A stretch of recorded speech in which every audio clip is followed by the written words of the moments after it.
Pop quiz. Does this tree need to be planted deeper, or is it okay for it to have roots exposed at the surface like this? This is actually a question I get pretty frequently from homeowners, especially when my crew goes out and plants trees for people. Oftentimes, I will get a phone call not long after they plant going, I think this tree needs to go deeper down in the ground because I can see these roots up on top of the soil.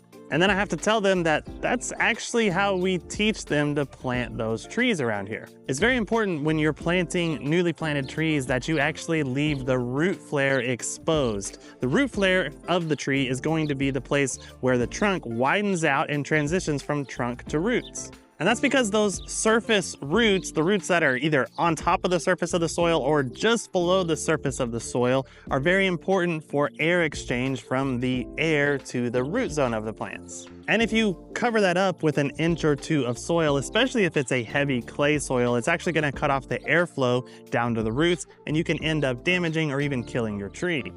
Now, it is okay and even beneficial to cover up those surface roots with mulch. I like to think about it this way. If you were to lay flat down on the ground and someone dumped a whole bunch of dirt on top of your face, you wouldn't really be able to breathe. However, in the same position, if you laid on the ground and someone dumped wood chips or mulch or leaves on top of you, it's gonna be really uncomfortable, but you'll still be able to breathe. And it's the same thing with our plant's roots. And this is a super common mistake I see new gardeners make, is they dig the hole too deep, drop that plant or tree down in there, and then cover the surface roots with soil, and then they wonder why they can't keep a plant alive.